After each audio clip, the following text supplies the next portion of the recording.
City commerce academy online classes. इस class में हम डिस्कस करेंगे ईयर 2016 का सबसे हॉट टॉपिक जिसका नाम है जीएसटी यानी गुड्स एंड सर्विसेज टैक्स। हमारे इस क्लास के मेन पॉइंट बेस्ड रहेंगे। सबसे पहले हम जीएसटी का जो बेसिक कॉन्सेप्ट है उसे डिस्कस करेंगे। उसके बाद हम डिस्कस करेंगे जो हमारा प्रेजेंट इनडायरेक्ट टैक्सेशन सिस्टम है उसमें और जीएसटी में क्या डिफरेंस रहेगा। एंड उसके बाद जीएसटी की कैलकुलेशंस कैसे रहेगी, जीएसटी में जो इनपुट टैक्स क्रेडिट है उसकी एडजस्टमेंट कैसे रहेगी, एंड साथ में किस टाइप के बिजनेस ऑर्गेनाइजेशन को जीएसटी का नंबर लेना जरूरी रहेगा, जीएसटी की जो रिस्पॉन्सिबल अथॉरिटीज हैं वो कौन सी रहेंगी, साथ में जीएसटी की कैलकुलेशन से रिलेटेड, साथ में इसकी रिटर्न फाइलिंग से रिलेटेड, इवन टैक्स डिपॉजिट से रिलेटेड हम कुछ पॉइंट डिस्कस करेंगे। साथ में कुछ ऐसे पॉइंट डिस्कस करेंगे जिसकी नॉलेज होना न सिर्फ एक अकाउंट्स प्रोफेशनल बल्कि अगर आप एक बिजनेसमैन हो या इवन एक कंज्यूमर भी क्यों ना हो, तो अगर इन पॉइंट्स को आप अच्छे ढंग से एक बार समझते हैं तो आपके लिए काफी बेहतर रहेगा। तो चलिए सबसे पहले हम जीएसटी के बेसिक कॉन्सेप्ट को लेते हैं।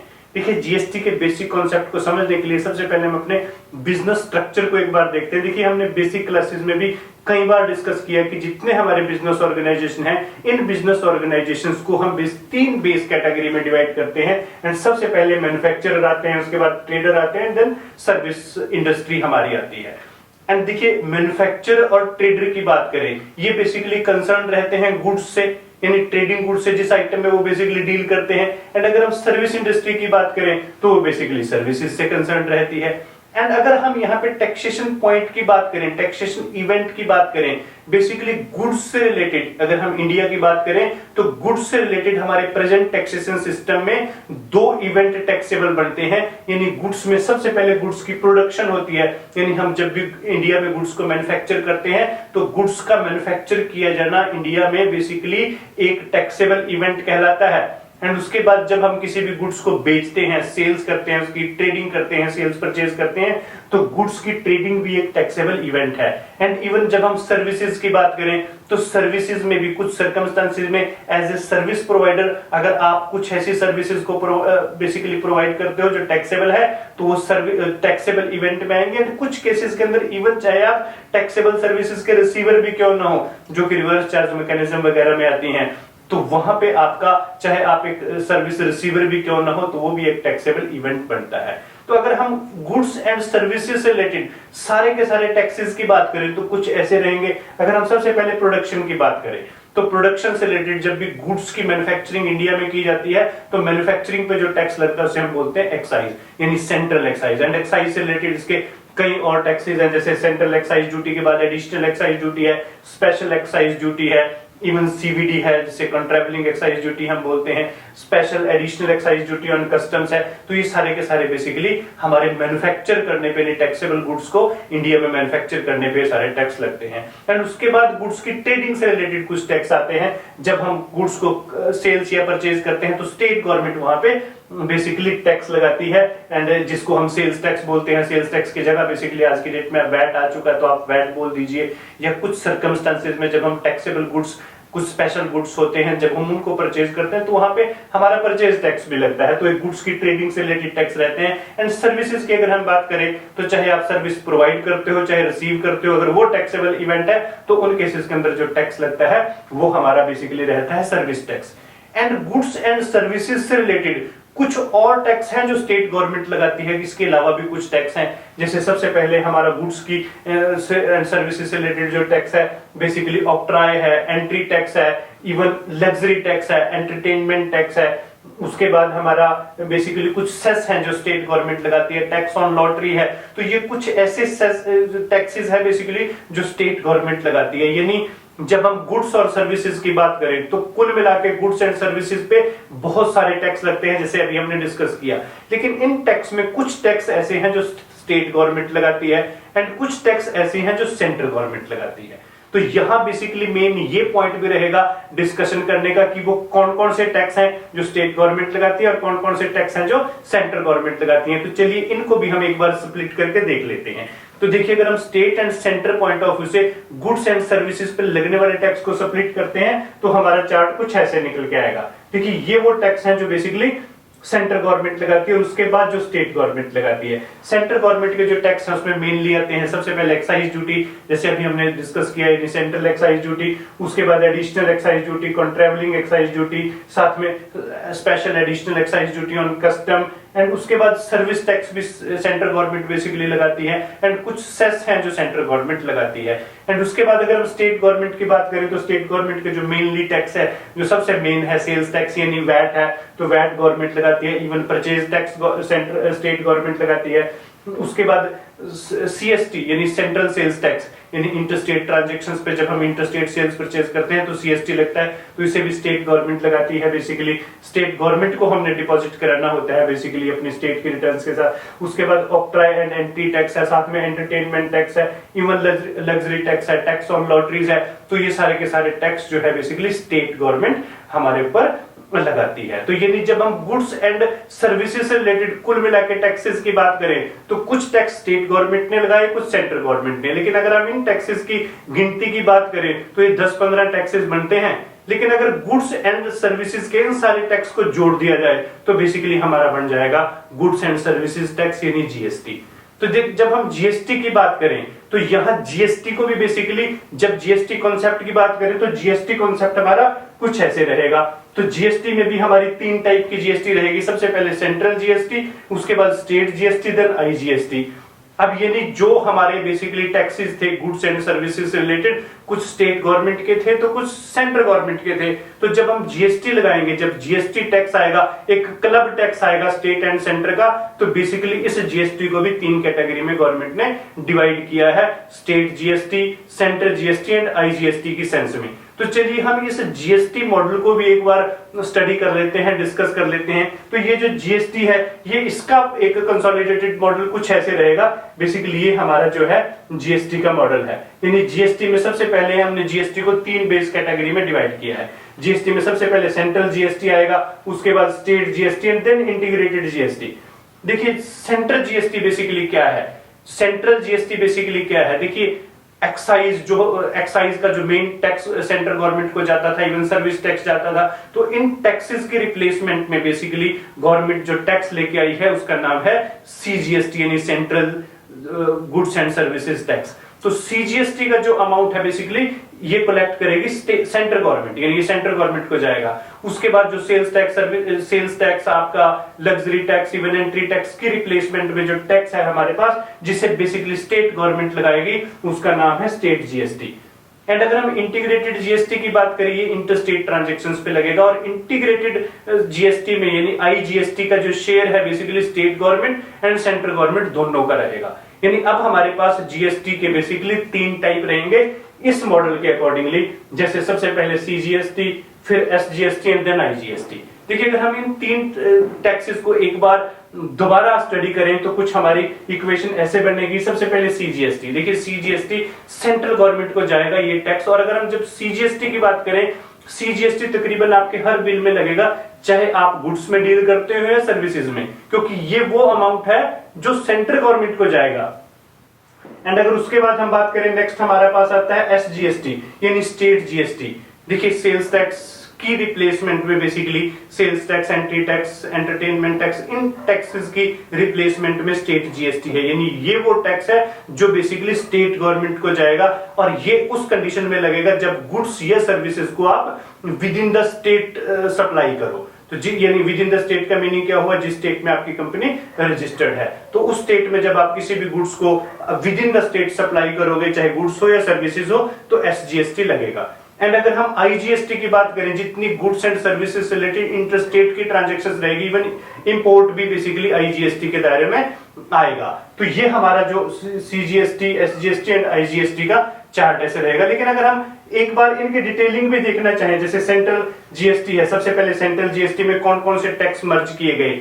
सेंट्रल जीएसटी में बेसिकली एक्साइज ड्यूटी एंड जितने भी एक्साइज ड्यूटी के टाइप हैं, चाहे एडिशनल एक्साइज ड्यूटी है, special excise duty on custom है, कॉन्ट्रेवलिंग एक्साइज ड्यूटी है, ये सारे के सारे बेसिकली, इवन सर्विस टैक्स है, ये सारे के सारे टैक्स बेसिकली आपके सीजीएसटी में मर्ज किए गए। एंड अगर हम एसजीएसटी की बात करें तो एसजीएसटी में मेनली जो टैक्स मर्ज किए गए उसमें हमारा सेल्स टैक्स है, वैट, जिसे आप बोल दीजिए परचेज टैक्स है, एंट्री टैक्स है, ऑक्ट्रा है, टैक्स एंड लॉटरीज है, एंटरटेनमेंट टैक्स है। तो ये सारे के सारे टैक्स की रिप्लेसमेंट में अब हमारे पास जो टैक्स रहेगा उसका नाम रहेगा हमारा एसजीएसटी। एंड आईजीएसटी की बात करें इंटरस्टेट की ट्रांजैक्शंस में, जैसे अभी हमारा सीएसटी लगता था इंटरस्टेट सेल्स परचेज पे, एंड उसकी रिप्लेसमेंट में इवन इंपोर्ट की रिप्लेसमेंट में जो आपके पास अब टैक्स आएगा उसका नाम हमारा रहेगा आईजीएसटी। तो एसजीएसटी, आईजीएसटी एंड सीजीएसटी ये हमारे जीएसटी के 3 टाइप रहेंगे। यानी देखिए सिंपल सी बात, आप एक बात ध्यान रखिएगा, गुड्स एंड सर्विसेज से रिलेटेड टैक्स पहले भी थे अब भी हैं। पहले जो टैक्स थी उनकी जो गिनती थी, कई टैक्स थे आपके, जैसे अभी हमने डिस्कस किया 8-10 टैक्स सेंट्रल गवर्नमेंट लगाती थी, कुछ 8-10 टाइप के टैक्स थे जो स्टेट गवर्नमेंट लगाती थी, इन सारे टैक्स को। लेकिन ये गुड्स एंड सर्विसेज से रिलेटेड, चाहे गुड्स की मैन्युफैक्चरिंग से रिलेटेड है, चाहे उसकी सेल्स परचेज से रिलेटेड है या सर्विसेज से रिलेटेड टैक्स है, तो इन टैक्स में कुछ ऐसे टैक्स थे जो स्टेट गवर्नमेंट के थे एंड कुछ ऐसे टैक्स थे जो सेंट्रल गवर्नमेंट को जिनका रेवेन्यू जाता था। तो लेकिन अब जब हम जीएसटी मॉडल की बात करें तो जीएसटी के 3 टैक्स हैं। तो जो सीजीएसटी में जो कलेक्शन होगी वो सीधे सीधे स्टेट सेंट्रल गवर्नमेंट को जाएगी, एसजीएसटी में जो कलेक्शन होगी वो सीधे सीधे स्टेट गवर्नमेंट को जाएगी, और जो आईजीएसटी में बेसिकली कलेक्शन होगी वो स्टेट एंड सेंटर में डिवाइड होगी इस मॉडल के अकॉर्डिंगली। चलिए अब हम एक बार मैं उन सारे टैक्स को भी आपकी स्क्रीन पे एक बार फिर से दिखा देता हूं जो बेसिकली मर्ज किए गए हैं सेंट्रल गवर्नमेंट के और स्टेट गवर्नमेंट के। तो वो टैक्स कुछ ऐसे हैं, आपकी स्क्रीन पे ये टैक्स एक बार आप देख लीजिएगा। चलिए अब हम डिस्कस करते हैं जो हमारा प्रेजेंट इनडायरेक्ट टैक्सेशन सिस्टम है और जो हमारा अपकमिंग जीएसटी टैक्सेशन सिस्टम है उसमें क्या बेसिक डिफरेंस है कैलकुलेशंस पॉइंट ऑफ व्यू से। देखिए अभी हमने डिस्कस किया जो हमारा जीएसटी है बेसिकली 3 लेवल का रहेगा, एंड वो हमने डिस्कस किया जैसे central GST, state GST and साथ में आईजीएसटी। यानी अब जो टैक्स बंद होंगे, जो सेंट्रल गवर्नमेंट टैक्स लगाती थी वो बंद हो जाएंगे, जिसमें central excise duty, service tax, कुछ सेस एंड सरचार्ज लगाती थी सेंट्रल गवर्नमेंट, साथ में एडिशनल एक्साइज ड्यूटी लगाती थी। तो ये सारे के सारे हमारे रिप्लेस हो जाएंगे सीजीएसटी से। यानी अब सेंट्रल जीएसटी लगेगा और सेंट्रल जीएसटी के नाम पे जो पैसे की कलेक्शन होगी वो स्टेट फॉरवर्ड सेंट्रल गवर्नमेंट को जाएगी। उसके बाद जो स्टेट गवर्नमेंट टैक्स लगाती थी वो भी हमारे बंद हो जाएंगे, जिसमें हमारा मेनली था वैट था, परचेज टैक्स था, एंड उसके बाद हमारा ऑक्ट्रा, entertainment tax, luxury tax, tax and lottery, ये सारे के सारे टैक्स बंद हो जाएंगे। अब हमारा अपकमिंग जैसे जीएसटी टैक्सेशन सिस्टम लॉन्च होगा और ये सारे रिप्लेस होंगे एसजीएसटी से। स्टेट जीएसटी के नाम पे जो पैसे की कलेक्शन होगी वो उस कंसर्न स्टेट को जाएगी। एंड उसके बाद जो हमारी इंटरस्टेट ट्रांजैक्शंस पे बेसिकली सीएसटी लगती थी, सेंट्रल सेल्स टैक्स लगता था, सी फॉर्म का हम लेन देन करते थे, वो हमारा बंद हो जाएगा और ये सारा का सारा रिप्लेस होगा इंटीग्रेटेड जीएसटी के साथ। देखिए अब एक बात आप जो हमारा अपकमिंग जीएसटी टैक्सेशन सिस्टम है उसके बारे में आप एक खास बात आप एक जान लेना आपके लिए जरूरी है। देखिए अभी जो हमारा करंट जो हमारा प्रेजेंट टैक्सेशन सिस्टम है उसमें प्रोडक्शन ऑफ गुड्स एक टैक्सेबल इवेंट है, sales purchase of goods taxable event है, इवन अगर हम सर्विसेज की बात करें तो सर्विसेज प्रोवाइड करना, सर्विसेज रिसीव करना भी टैक्सेबल इवेंट है। लेकिन जब हम अपने अपकमिंग जीएसटी कॉन्सेप्ट की बात करेंगे उसमें हमारा प्रोडक्शन ऑफ गुड्स या sales of purchase of goods taxable event है, ऐसा उस सिस्टम में नहीं कहा गया, बल्कि उसमें क्या कहा गया, supply of goods and services is a taxable event. यानी हम गुड्स की परचेज या सेल्स करें या ना करें, मैन्युफैक्चर करें या ना करें, ये क्वेश्चन नहीं है, सिर्फ supply of services and goods हमारा टैक्सेबल इवेंट रहेगा। अब हम प्रोडक्शन को टैक्सेबल इवेंट नहीं मानेंगे, सेल्स और परचेज को नहीं। इवन उसकी रिप्लेसमेंट में जो हमारी लैंग्वेज रहेगी वो कुछ ऐसे रहेगी, supply of services and goods, ये हमारा टैक्सेबल इवेंट रहेगा। देखिए supply of goods and services की अगर हम बात करें तो सिंपल सी बात, एक बात आप ध्यान रखना कि जब हम अपनी ही ब्रांच को गुड्स सप्लाई करते हैं तो वो भी हमारा जीएसटी के अंडर आएगा। प्रेजेंट टैक्सेशन सिस्टम में हमारा ऐसा सिस्टम नहीं था। जब तक हम सेल्स नहीं करते थे तब तक सेल्स टैक्स नहीं लगता था, जब तक मैन्युफैक्चरिंग नहीं होती थी तब तक एक्साइज ड्यूटी नहीं लगती थी। लेकिन अब मैन्युफैक्चरिंग या सेल्स परचेज कंसर्न नहीं है, अब supply of goods and services है। तो इस केस में चाहे आपका स्टॉक ट्रांसफर हो, इवन फ्री डिस्ट्रीब्यूशन है, तो इस सारे के सारे इवेंट हमारे टैक्सेबल रहेंगे। एंड दूसरा पॉइंट इसमें एक बात और ध्यान रखना, जो हमारा बेसिकली अब जो अपकमिंग जीएसटी जो प्रपोज्ड है इसको नाम दिया गया है ड्यूअल जीएसटी, यानी 2 जीएसटी आपके साइमल्टेनियसली लगेंगे। तो ये ड्यूअल जीएसटी कॉन्सेप्ट क्या है, इसे भी हम एक बार अच्छे ढंग से समझने की कोशिश करते हैं और साथ में कंपेयर करेंगे अपने प्रेजेंट टैक्सेशन सिस्टम के साथ। देखिए अभी हमने डिस्कस किया, कई बार हम ये पॉइंट डिस्कस कर चुके हैं। सबसे पहले हम अपने बेसिक बिजनेस ऑर्गेनाइजेशन के स्ट्रक्चर को दोबारा देखते हैं। देखिए जब हम अपने बिजनेस ऑर्गेनाइजेशन की बात करें तो अगेन हमारे 3 टाइप के बिजनेस ऑर्गेनाइजेशन हुए, manufacturer, trader and service industry की अगर हम बात करें। देखिए जब हम मैन्युफैक्चर की बात करते हैं तो मैन्युफैक्चरर के यहाँ प्रेजेंट सर्कमस्टांसेस में 2 टैक्सेबल इवेंट हैं। सबसे पहले प्रोडक्शन ऑफ गुड्स एंड उसके बाद sales of goods. Local sales करेंगे तो भी टैक्स लगेगा, इंटरस्टेट सेल्स करेंगे तो भी। एंड अगर हम ट्रेडिंग कंपनी की बात करें, ट्रेडर की बात करें, तो ट्रेडर जो है गुड्स को परचेज और सेल्स करता है।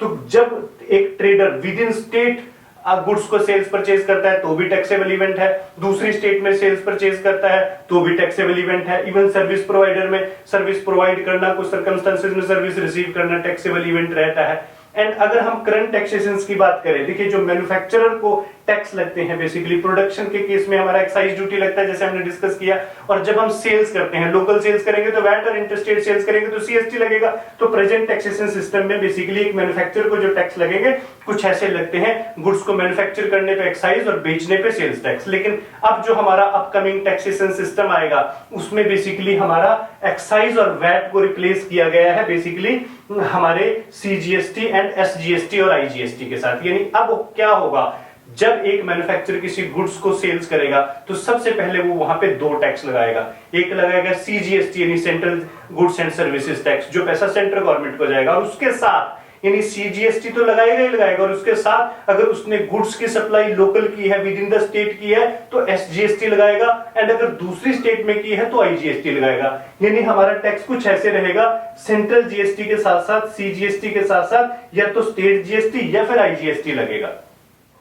एंड अगर हम ट्रेडर की बात करें तो ट्रेडर चाहे with in the state goods बेचे या फिर इंटरस्टेट बेचे, तो वहां पे बेसिकली ट्रेडर के केस में अगेन 2 टैक्स लगेंगे।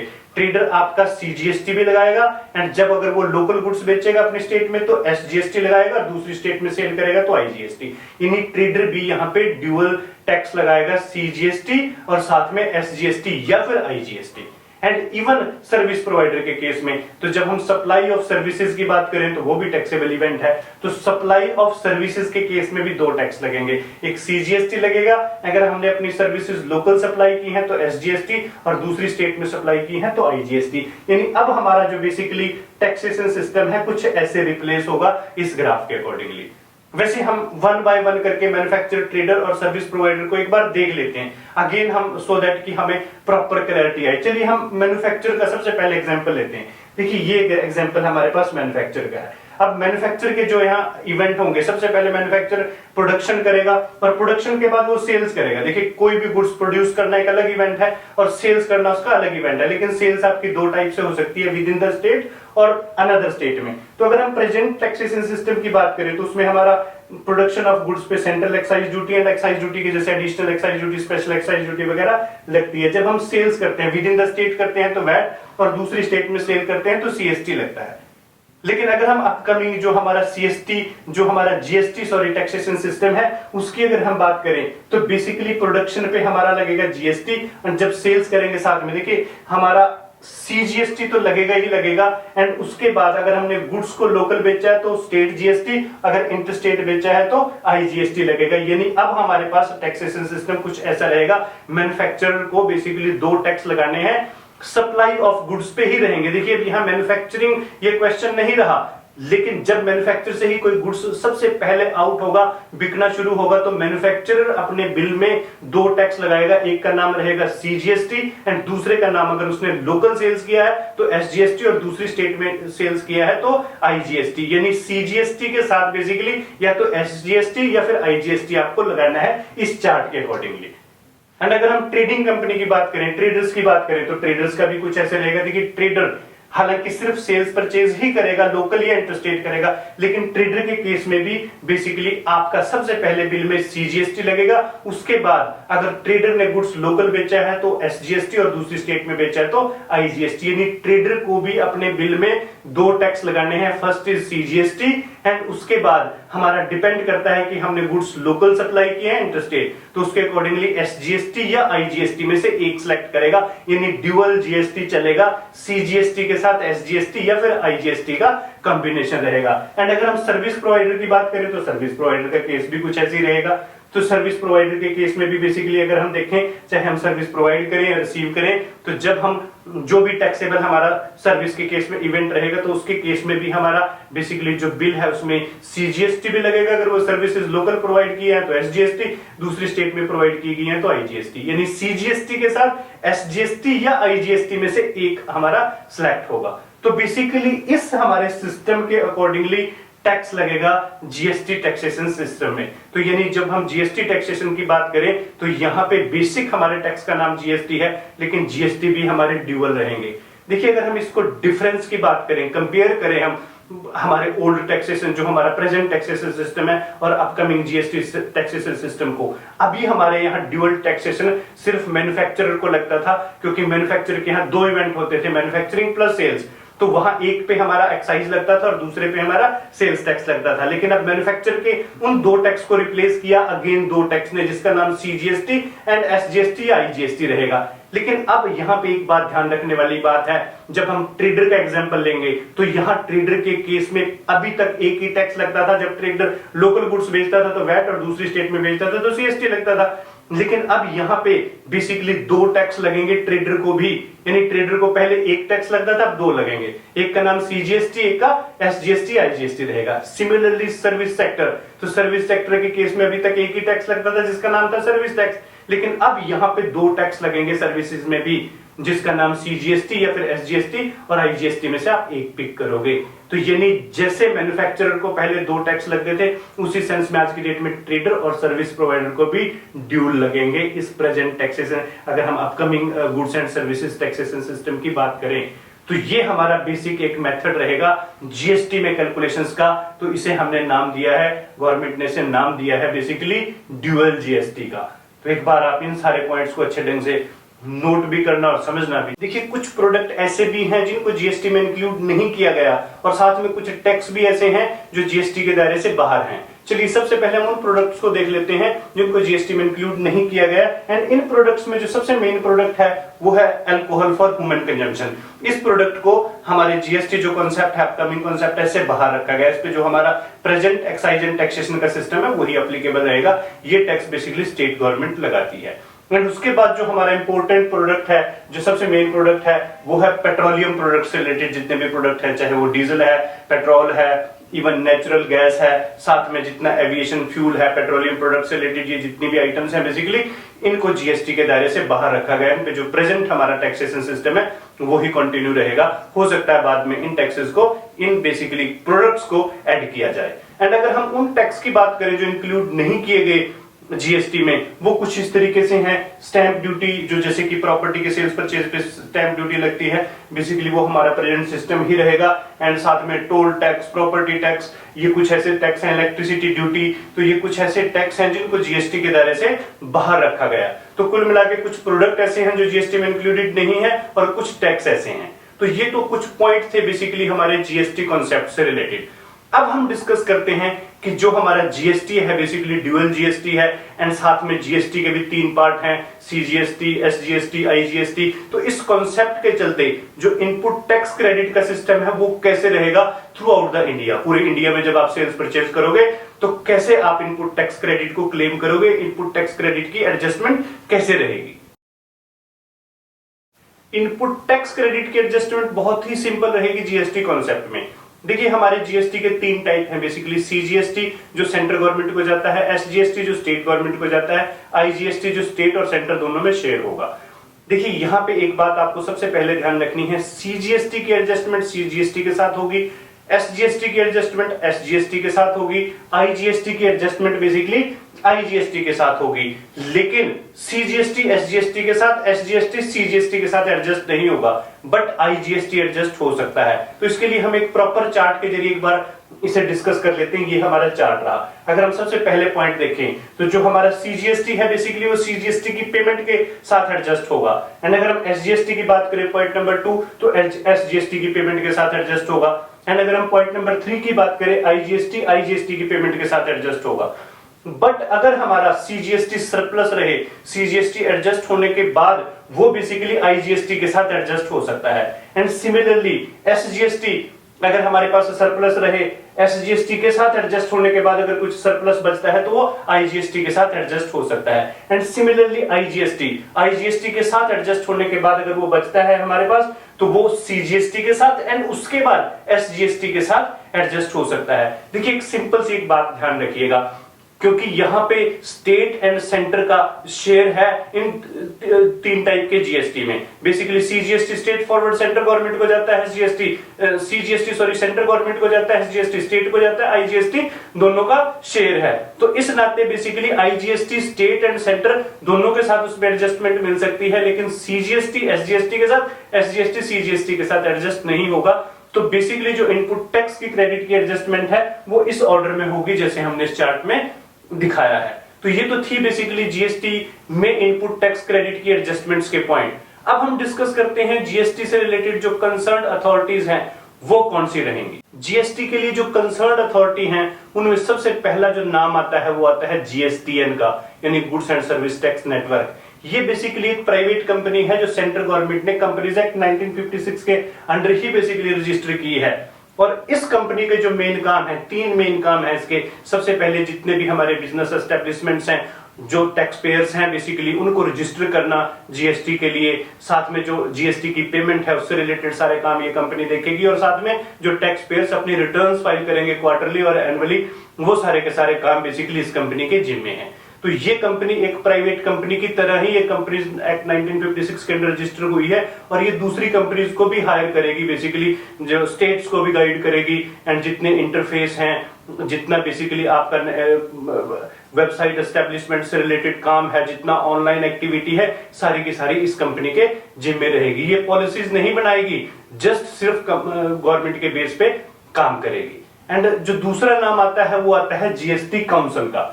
अब जीएसटी काउंसिल का बेसिकली जो एस्टेब्लिश है, जैसे ही 2/3 बेसिकली स्टेट्स इसकी अप्रूवल देते हैं जीएसटी की, तो उसके विद इन 60 डेज इसका बेसिकली एस्टेब्लिश होना था, एंड वो हो चुका है। एंड अब अगर हम जीएसटी काउंसिल की बात करें तो जीएसटी काउंसिल में जो मेंबर्स हैं 2/3 मेंबर स्टेट्स के रहेंगे एंड 1/3 मेंबर सेंट्रल गवर्नमेंट के इसमें रहेंगे। इसके जो मेनली काम है जीएसटी के रेट डिसाइड करना, जीएसटी से रिलेटेड डिस्प्यूट्स का रेजुलेशंस करना, जीएसटी से रिलेटेड जो भी पॉलिसीज हैं वो गवर्नमेंट को रिकमेंड करना। इसमें बेसिकली 75% वोटिंग की जरूरत रहती है कोई भी रिकमेंडेशंस के लिए। तो बेसिकली प्रेजेंट तौर पे हमारे पास ये दो अथॉरिटीज हैं जो हमारे से जो बीइंग अकाउंट्स प्रोफेशनल्स भी जिनके आप कंसर्न जो आपसे रहेंगी। तो सबसे पहले हमारा GSTN goods and service tax network है, जिसमें आप जो हमारी जीएसटी से रिलेटेड पेमेंट एक्सेप्ट करेगा और रिटर्न फाइलिंग से रिलेटेड हमारे काम होंगे, और जो पॉलिसीज हैं वो सारी की सारी जो बेसिकली रूल रेगुलेशंस की जो रिकमेंडेशंस है उसके लिए जीएसटी काउंसिल है। एंड उसके बाद हम बात करते हैं जीएसटी में हमारे रजिस्ट्रेशन नंबर की। तो जब हम जीएसटी में अपना रजिस्ट्रेशन कराएंगे तो हमारा नंबर कहलाएगा जीएसटीआईएन, यानी गुड्स एंड सर्विसेज टैक्स का जो आइडेंटिफिकेशन नंबर है उसे हम जीएसटीआईएन बोलेंगे। एंड ये बेसिकली पैन बेस्ड नंबर होगा। जैसे प्रेजेंटली हमारा सर्विस टैक्स नंबर है, पैन बेस्ड नंबर है, एक्साइज का नंबर है, पैन बेस्ड नंबर है, तो बिल्कुल उसी पैटर्न पे बेसिकली जीएसटीएन डिजाइन किया गया है। जीएसटीएन में जो फर्स्ट 2 डिजिट है आपके बेसिकली उसका जो पैटर्न है कुछ ऐसा रहेगा। फर्स्ट 2 डिजिट आपके स्टेट के रहेंगे, उसके बाद 10 डिजिट पैन के रहेंगे, फिर उसके बाद एंटिटी कोड एंड जो रिमेनिंग कोड्स हैं वो आएंगे। तो ये एक बेसिकली 15 डिजिट का या 13 डिजिट का कुछ केसेस में ये नंबर रहेगा। चलिए अब हम अपनी क्लास के अगले पार्ट में डिस्कस करते हैं कि किस टाइप के बिजनेस यानी कौन कौन से बिजनेस ऑर्गेनाइजेशंस को जीएसटी में रजिस्ट्रेशन कराना जरूरी रहेगा एंड रजिस्ट्रेशन से रिलेटेड कौन कौन सी स्कीम्स रहेंगी।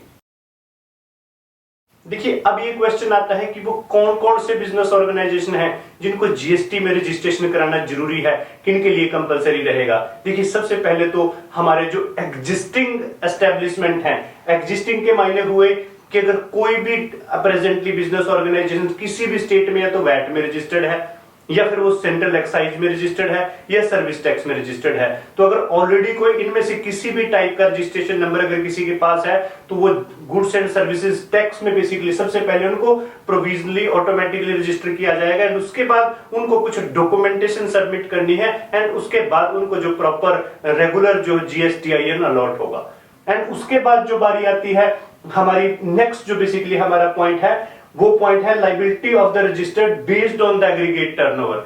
देखिए जीएसटी काउंसिल की जो फर्स्ट मीटिंग है उसमें बेसिकली ये फाइनल किया गया कि अगर किसी बिजनेस एस्टेब्लिशमेंट की जो एग्रीगेट सप्लाई है 20 लाख रुपए से ज्यादा है तो उसके लिए रजिस्ट्रेशन कंपलसरी होगा। एंड जो नॉर्थ ईस्ट के कुछ इलाके हैं जैसे सिक्किम वगैरह है तो उनमें जो ये लिमिट है बेसिकली 10 लाख फाइनल की गई है। तो नॉर्थ ईस्ट में 10 lakh and rest of India में 20 लाख रुपए से ज्यादा अगर किसी की एग्रीगेट सप्लाई है तो उसके लिए जीएसटी में बेसिकली रजिस्ट्रेशन कराना कंपलसरी रहेगा। लेकिन यहाँ पे आपको एग्रीगेट इनकम, एग्रीगेट टर्नओवर का मीनिंग भी समझना है। देखिए एग्रीगेट टर्नओवर में आपकी जितनी भी बेसिकली चाहे वो एग्जेम्प्टेड सप्लाईज है, नॉन टैक्सेबल सप्लाईज है, इवन एक पेन के अंदर जितने भी आप सप्लाईज करते हो, देखिए एक पेन का मीनिंग क्या हुआ कि एक बिजनेस एस्टेब्लिशमेंट के अगर एक से ज्यादा ब्रांचेस हैं अलग अलग स्टेट में है तो उसके अलग अलग जीएसटीआईएन नंबर मिलेंगे, स्टेट वाइज मिलेंगे, लेकिन पैन नंबर एक ही रहेगा। तो यानी पूरे इंडिया में अगर एक बिजनेस ऑर्गेनाइजेशन की एक से ज्यादा बेसिकली एस्टेब्लिशमेंट है तो उनकी एग्रीगेट जो टर्नओवर है वो 20 लाख रुपए से ज्यादा हुई तो उनके लिए रजिस्ट्रेशन जो है कंपलसरी हो जाएगा।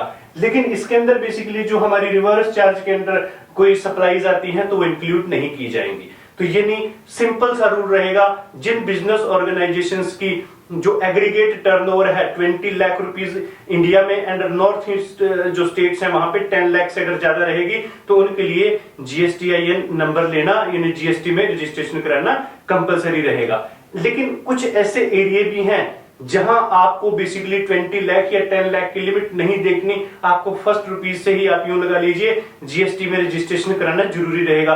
एंड वो कुछ एरिया हैं, सबसे पहले देखिए ये वो लिस्ट है प्रॉपर। सबसे पहले अगर कोई पर्सन, कोई बिजनेस एस्टेब्लिशमेंट इंटरस्टेट बिजनेस करता है, दूसरी स्टेट में सप्लाई करता है बेसिकली गुड्स या सर्विसेज के लिए, उसके लिए जरूरी है। उसके बाद कैजुअल पर्सन है एंड उसके बाद अगर हम बात करें रिवर्स चार्ज के अंदर अगर कोई सप्लाई करता है बेसिकली जो गुड्स आते हैं तो उसके केस में, फिर नॉन रेजिडेंट पर्सन के केस में एंड टीडीएस के केस में। देखिए जो सेक्शन 37 है एक्साइज जीएसटी का basically goods and services tax का, न कि इनकम टैक्स का, आप इसे इनकम टैक्स में मत काउंट करना। एंड उसके बाद person who supply services on the behalf of other registered taxable person whether such as agent और अदरवाइज।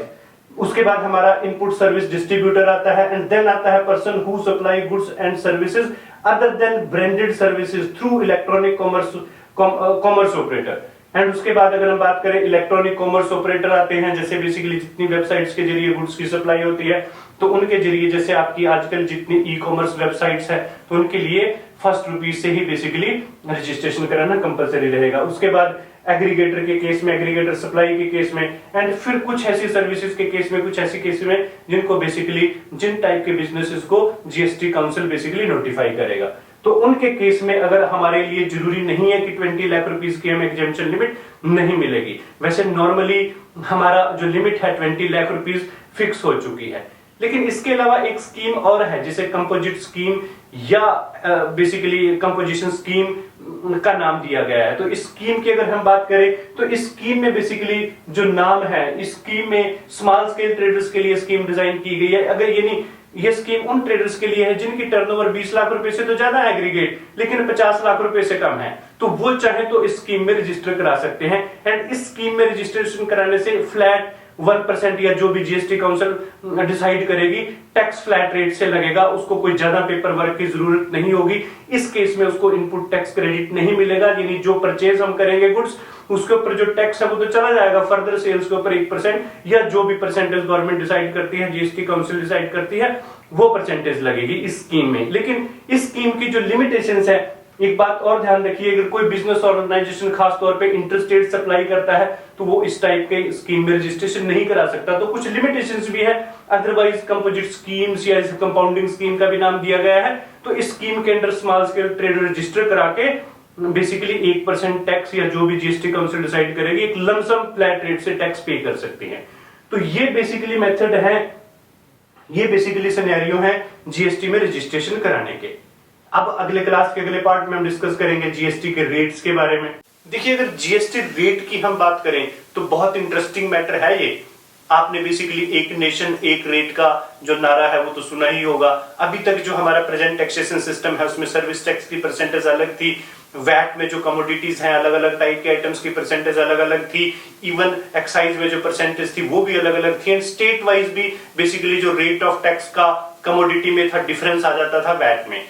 लेकिन जब हम जीएसटी की बात करें तो पूरे इंडिया में जो रेट है जीएसटी के वो एक जैसे रहेंगे। सबसे पहले तो रेट में यूनिफॉर्मेलिटी आएगी, एंड उसके बाद अगर हम बात करें कमोडिटीज की तो बेसिकली आज की डेट में जो स्टैंडर्ड जीएसटी के रेट हैं जीएसटी काउंसिल फाइनल करेगी। अभी तक जो डिसाइडेड है ऑलमोस्ट 18% के आसपास रहने की उम्मीद है। तो इस 18% या फिर 20% अगर गवर्नमेंट फाइनल करती है या जो भी रेट फाइनल करती है बेसिकली उसमें सीजीएसटी एंड एसजीएसटी या आईएसजीएसटी इंक्लूडेड रहेंगे एक इनवॉइस में, बेसिकली दोनों के जो कंसोलिडेटेड रेट रहेंगे। लेकिन फिर भी हम रेट पॉइंट ऑफ व्यू से अपनी कमोडिटीज को कुछ इस टाइप से देखते हैं जीएसटी में। सबसे पहले जो लिस्ट में हमारी मेरिट रेट की आइटम्स आएंगी, एसेंशियल गुड्स एंड सर्विसेज आएंगी, उनकी जो परसेंटेज है वो डिफरेंट रहेगी। उसके बाद जो स्टैंडर्ड रेट्स है जितने भी रिमेनिंग आइटम्स हैं जिनके ऊपर बेसिकली जीएसटी एप्लीकेबल होगी तो पूरे इंडिया में उनकी जो परसेंटेज ऑलमोस्ट सेम रहेगी। एंड उसके बाद स्पेशल रेट, जैसे कि हमने यहाँ पे प्रेशियस मेटल की अगर हम बात करें, जैसे कि आज की डेट में गोल्ड एंड सिल्वर इस टाइप के जो मेटल्स हैं स्टोन्स हैं उन पे जो परसेंटेज है वो डिफरेंट रहती है, बहुत कम परसेंटेज रहती है। तो जीएसटी में भी इसकी जो परसेंटेज अलग से डिसाइड की जाएगी।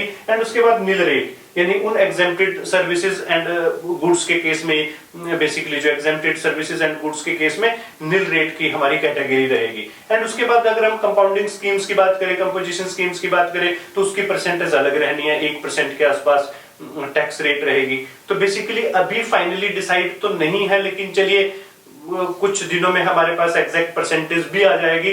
तो अब पूरे इंडिया में जो जीएसटी के बेसिकली रेट हैं यूनिफॉर्म रहेंगे, एक जैसे रहेंगे। एक नेशन एक टैक्स की जब गवर्नमेंट बात करती है तो आइटम्स के ऊपर टैक्स भले ही थोड़ा बहुत डिफर कर जाए लेकिन पूरे स्टेट में जो परसेंटेज है वो एक जैसी जरूर रहेगी। तो ये तो थी कुछ बातें जीएसटी के रेट से रिलेटेड। अब हम बात करेंगे जीएसटी की रिटर्न्स एंड टैक्स पेमेंट से रिलेटेड। देखिए जीएसटी की पेमेंट और रिटर्न फाइलिंग सबसे इंपॉर्टेंट मेन काम रहेगा अकाउंट्स प्रोफेशनल्स के लिए। चलिए देखते हैं जीएसटी में बेसिकली रिटर्न्स कैसे फाइल होंगी। देखिए अगर हम जीएसटी की बात करें तो जीएसटी में बेसिकली हमारे 3 कंप्लायंस रहेंगे, 3 रिटर्न्स आपकी जाएंगे। देखिए प्रेजेंट जो हमारा टैक्सेशन सिस्टम है, अगर आप सर्विस टैक्स में रजिस्टर्ड हो तो आपकी हाफ ईयरली रिटर्न जाती है लेकिन एक ही कंप्लायंस है। उसके बाद अगर आप वैट में रजिस्टर्ड हो तो या तो आपकी रिटर्न मंथली जाती है या क्वार्टरली, लेकिन वहां पे भी कंप्लायंस वर्क एक ही है। एंड एक्साइज की बात करें तो मंथली रिटर्न जाती है लेकिन कंप्लायंस वर्क उसमें भी एक था। लेकिन जब हम जीएसटी की बात करेंगे तो जीएसटी में बेसिकली हमारी 3 स्टेप्स में रिटर्न्स फाइल होगी जो मंथली रिटर्न की अगर हम बात करें रेगुलर डीलर्स के लिए। तो रेगुलर डीलर्स के केस में सबसे पहले हमारी जीएसटीआर 1 जाएगी जो कि हमने 10th तक हर महीने की, जैसे अप्रैल है, अप्रैल से जो नेक्स्ट मंथ है मई की 10th से पहले अपलोड करनी है, जिसमें हमारी पूरी सेल्स इनवॉइस की डिटेल रहेगी। एंड उसके बाद वो हमारी रिटर्न एक्सेप्ट होगी 15 तक। फिर ऑटो पॉपुलेटेड रिटर्न हमारे जीएसटीआर बेसिकली 2 जाएगी जिसमें जितनी मिसिंग इन्फॉर्मेशन परचेज से रिलेटेड वो सारी की सारी हमने अपडेट करनी है। देन फिर हमारी 20th से पहले जो फाइनल हमारी जीएसटीआर 3 पे जाएगी, ये भी एक ऑटो पॉपुलेटेड रिटर्न होगी। बेसिकली यानी एक कंप्लायंस की बजाय अब 3 कंप्लायंस वर्क होंगे हमारे लिए, जीएसटीआर 1, जीएसटीआर 2 एंड जीएसटीआर 3, जिसमें 10th, 15th और 20th को हर महीने की बेसिकली रिटर्न्स जाएंगी। तो इतना आसान काम रहने वाला नहीं है आपके लिए। बीइंग ए अकाउंट्स प्रोफेशनल्स आप पूरा महीना ऑलमोस्ट बिजी रहोगे रिटर्न फाइलिंग और टैक्स डिपॉजिट कराने में। एंड अगर हम कंपोजिट स्कीम या कंपाउंडिंग स्कीम्स की बात करें तो उसकी रिटर्न जीएसटी 4 पे जाएगी, जीएसटीआर 4 पे जाएगी। एंड हर जो क्वार्टर एंड होगा, क्वार्टर एंड के बाद 18th को जाएगी, 18th उसकी लास्ट डेट रहेगी। अगर हम एनुअल रिटर्न की बात करें, एनुअल रिटर्न चाहे आप कंपोजिशन स्कीम में रजिस्टर्ड हो या आप एक रेगुलर डीलर हो तो सबके लिए कंपलसरी रहेगी। एंड इसकी जो लास्ट डेट रहेगी जीएसटीआर 8 रहेगा इसका रिटर्न फॉर्म, और लास्ट डेट रहेगी 31 दिसंबर हर साल का जो भी सब्सिक्वेंट ईयर में आएगा 31 दिसंबर। तो बेसिकली इस मेथड से हमारे जो है कंप्लायंस वर्क होगा, रिटर्न्स फाइलिंग होगी। 3 स्टेप रहेंगे, बेसिकली रिटर्न एक ही रहेगी, आप यूं लगा लीजिए, उसके स्टेप बेसिकली 3 रहेंगे। सबसे पहले जीएसटीआर 1, फिर 2, फिर एंड उसके बाद हमारा 3 बेसिकली। एंड डेट्स मैं दोबारा रिमाइंड करा देता हूं, 10th तक हमारा जीएसटीआर 1 जाएगा, जीएसटीआर 2 15 तक एंड जीएसटीआर 3 20th तक जाएगा। एंड अगर हम टैक्स डिपॉजिट करने की बात करें तो इसका भी एक बड़ा इंटरेस्टिंग सिस्टम रहेगा जीएसटी में। बेसिकली अब यहाँ आपको चालान खुद से नहीं भरने बल्कि ये ऑटो पॉपुलेटेड होंगे एंड ऑटो पॉपुलेटेड चालान के जरिए आपको अपनी जीएसटी जो है सबमिट करानी है बेसिकली। एंड अगर हमारी 10,000 से ज्यादा की अमाउंट है तो हमारे लिए ऑनलाइन पेमेंट मैंडेटरी रहेगी। एंड उसके अलावा अगर हम ऑनलाइन पेमेंट की बात करें तो ये एनईएफटी, बैंक ट्रांसफर, आरटीजीएस कैसे भी आप कर सकते हो। ऑफलाइन पेमेंट आप कैश से कर सकते हो, चेक से कर सकते हो, ड्राफ्ट से कर सकते हो, लेकिन 10,000 से ज्यादा की पेमेंट ऑनलाइन हमारे लिए कंपलसरी रहेगी। एंड ये पेमेंट जाएगी हमारी ऑटो पॉपुलेटेड चलान के जरिए जो जीएसटी के लिए बेसिकली डिजाइन होंगे। ये चलान आप अपनी वेबसाइट से, जो भी जीएसटी नेटवर्क की वेबसाइट है वहां से हम जैसे हम रजिस्टर्ड हो जाएंगे तो डाउनलोड कर पाएंगे। तो ये बेसिकली सिस्टम रहेगा। अगर हम जीएसटी की बात करें रेगुलर डीलर्स के लिए हमारे बेसिकली 3 कंप्लायंस रहेंगे मंथली, जीएसटीआर 1, 2, 3 एंड देन उसके साथ साथ आपको टैक्स भी डिपॉजिट कराना है। एंड फिर देन साल के एंड में, साल फाइनेंशियल ईयर जब खत्म होएगा उसके बाद जो नेक्स्ट 31 दिसंबर आएगा आपकी एनुअल रिटर्न जाएगी। तो ये कंप्लायंस रहेंगे हमारे बेसिकली जीएसटी में। कंपोजिशन स्कीम में, कंपाउंडिंग स्कीम में क्वार्टरली रिटर्न जाएगी और साथ में एनुअल जाएगी। एंड उसके बाद अगर हम रिमेनिंग पॉइंट्स की बात करें, असेसमेंट, ये जो भी असेसमेंट से रिलेटेड पॉइंट है जैसे जीएसटी काउंसिल डिसाइड करेगी, फिर उसके अकॉर्डिंगली इसके रूल रेगुलेशंस आएंगे। तो कहीं ना कहीं हमारे लिए अच्छा खासा काम रहेगा। बेशक हम 4 टैक्स की बजाय अब 1 टैक्स भरेंगे, 1 टैक्स डिपॉजिट कराएंगे, लेकिन इसमें भी जो हमारे लीगल कंप्लायंस है काफी अच्छे खासे रहने वाले हैं। काफी अपडेटेड मेथड रहेगा, मॉडर्न मेथड रहेगा इस टाइप के टैक्स डिपॉजिट कराना और रिटर्न फाइल करने का जीएसटी स्कीम्स में। देखिए अगर हम लेटेस्ट अपडेट्स की बात करें, हमारी ये क्लास तो टिल टुडे बिल्कुल अपडेटेड है। जितनी इंफॉर्मेशन अभी तक चाहे वो गवर्नमेंट ऑफ इंडिया ने हमें दी है या जीएसटी काउंसिल ने, हमने सारी की सारी इसमें इंक्लूड की है। एंड जो फर्दर अपडेशन आएंगी फ्यूचर में तो उनको भी हम अपने आने वाली क्लासेस में इंक्लूड करेंगे। लेकिन एक बात आप यहाँ पे खास तौर पे ध्यान रखना, देखिए अगर आप एक फ्रेशर कैंडिडेट्स हो और जीएसटी में काम करना चाहते हो तो आप डायरेक्ट जीएसटी सीखने की बजाय आप जो हमारा बेसिक सेल्स टैक्स कॉन्सेप्ट है, वैट कॉन्सेप्ट है, एक्साइज कॉन्सेप्ट है और सर्विस टैक्स कॉन्सेप्ट है उसे जरूर समझिएगा। इस क्लास में भी आपने देखा कि हमारे सारे के सारे रेफरेंस बेसिकली एग्जिस्टिंग टैक्सेशन से ही निकलते हैं। तो अगर आप एग्जिस्टिंग टैक्सेशन सिस्टम को एक बार समझते हो तो जीएसटी में आप बहुत अच्छे ढंग से काम कर पाओगे। एंड वैसे भी अगर आपने प्रैक्टिकली भी काम करने जाना है तो चाहे वो सेल्स टैक्स है, सर्विस टैक्स है, वैट, एक्साइज है, उसकी असेसमेंट्स भी अभी अपकमिंग कई ईयर तक चलती रहेंगी। तो आपको उसके लिए भी बेसिक प्रेजेंट टैक्सेशन सिस्टम की जरूरत पड़ेगी। तो डायरेक्ट जीएसटी सीख के आप अच्छे ढंग से काम कर सको ये थोड़ा डिफिकल्ट रहेगा। तो जब अभी हमारे पास टाइम है तो आप थोड़ा सा सेल्स टैक्स को समझिएगा, थोड़ा सर्विस टैक्स को समझिएगा और थोड़ा एक्साइज को समझिएगा। इसका बेसिक कॉन्सेप्ट बेसिकली, चाहे आप रिटर्न फाइलिंग और बाकी सारी जो लीगल कंप्लायंस है उसको मत देखिएगा, लेकिन बेसिक कॉन्सेप्ट जरूर समझने की कोशिश कीजिएगा। एंड उसके बाद जैसे ही फिर जीएसटी आती है और जीएसटी में आप काम करते हो तो आपके लिए ज्यादा कंफर्ट रहेगा। लेकिन एक बात और आप ध्यान रखिएगा, अगर आप एक फ्रेशर कैंडिडेट्स हो और आपको अपनी नॉलेज बढ़ानी है तो यहाँ हम एक इन्फॉर्मेशन और आपके साथ शेयर करना पसंद करेंगे। हमने अकाउंट्स एंड टैक्सेशन के लिए एक प्रॉपर पोर्टल तैयार किया है जिसमें एक बेसिक अकाउंटेंसी से लेके बिल्कुल एडवांस लेवल की अकाउंटेंसी आप वर्ल्ड की किसी भी कंपनी में जाके काम कर सकते हो। इस टाइप से हमने अपनी क्लासेस डिजाइन की है आपके लिए, एक पोर्टल के जरिए हम लेके आए हैं। तो वो पोर्टल का जो लिंक है हमारी स्क्रीन पे अभी आपके नीचे रिफ्लेक्टेड है, आप जस्ट इस लिंक पे क्लिक कर सकते हो एंड एक छोटा सा रजिस्ट्रेशन फॉर्म भरने के बाद आप हमारी क्लासेस को देख सकते हो। कुछ क्लासेस, कुछ कोर्सेज हमारे फ्री हैं, कुछ पेड भी हैं। तो जैसे जैसे आपकी रिक्वायरमेंट रहेगी आप अपनी रिक्वायरमेंट के अकॉर्डिंगली हमसे कोर्स कर सकते हो। हमारी क्लासेस आप देख सकते हो नीचे दिए लिंक पे जस्ट क्लिक करके, एक छोटा सा रजिस्ट्रेशन फॉर्म भरने के बाद आपको एक यूजर आईडी और पासवर्ड अलॉट होगा तो वहां आप हमारी क्लासेस एंजॉय कर सकते हो। एंड इस चैनल को भी आप सब्सक्राइब कर सकते हो लेटेस्ट अपडेट्स के लिए।